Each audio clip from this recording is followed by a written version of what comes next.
Yes, good morning. And this is the third in a series of five contents that was put together to help you maximize valuable cash flow in the agriculture sector. The topic again was that we're looking at is five agricultural businesses with high cash flow potential. In the last one, we looked at poultry layer business, and the first was feed business. Now, these two, of course, you are looking to go to livestock and you want to make a lot of cash flow. You want it to be entering in millions and out in millions, then trust me, those two businesses are your juice. Don't joke with them. Don't wait on them. Jump on them if they work for you.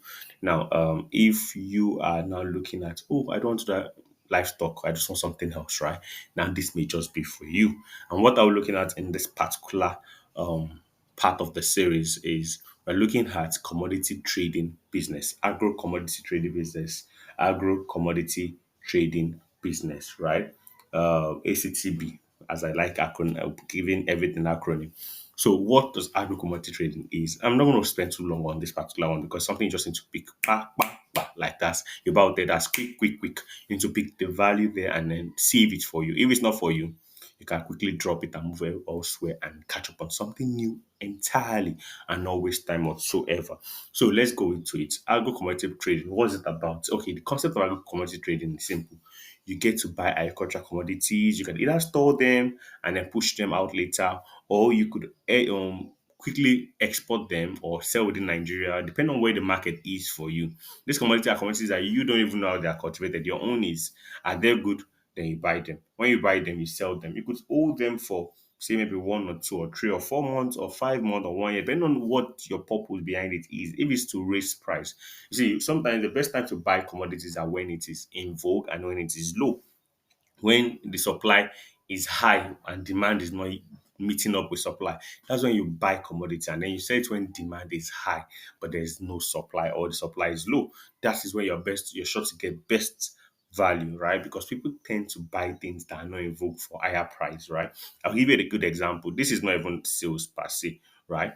This is largely about even service. So whenever you want to hire workers to how will I call it, to do work on your farm. When you're hiring them in a season when there's no job at all for them, right? And you hire them, they would come for any value. You call them, okay, come and work for 2,000 per day. They will still consider it. They won't be angry at you.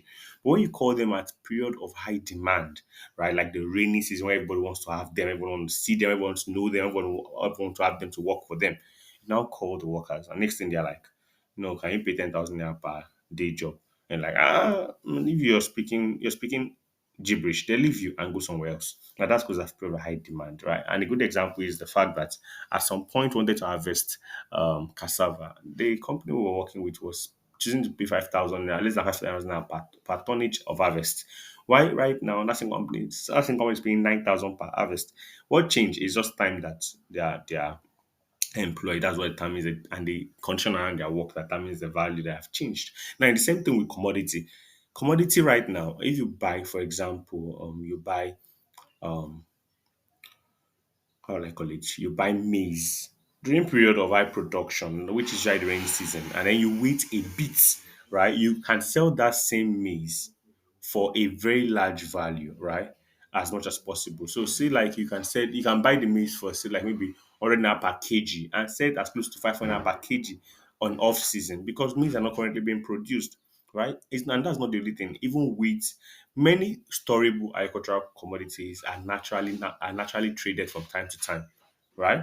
So your own is if you're going to that business, you need to understand that it requires you understand the times and season by which buying and selling happens, and you use that for your own advantage. What I would always tell you is that all business that has high cash flow potentials are business that require a considerable amount of money, not too large, but considerable amount of money to move this business around. These business are business that if you don't have a good cash system, you can't even dive into them. I was telling you with poultry that you might use between 5 and 10 million for 1,000 capacity poultry layers business, or 7 and 15 million for 2,000 capacity, depending on certain conditions that guides how you want to set up or what you want to set up. Well, in commodity trading business, right? If you're looking, depending on the subsector or agricultural commodity you're targeting to go into, whether tiger nut, cashew, oil palm, cocoa, or anyone. If it's cocoa, you definitely have to have millions because even a tonnage of cocoa is over 1.5 million, right? So it means that if you're going to cocoa, you need to have something like maybe 15 mil, 20 to 15 mil, before you can even start saying you want to do anything in cocoa at all, right? If you want to even leverage other people's money, you need to have certain level of money yourself. 20, 50 million will not be too bad.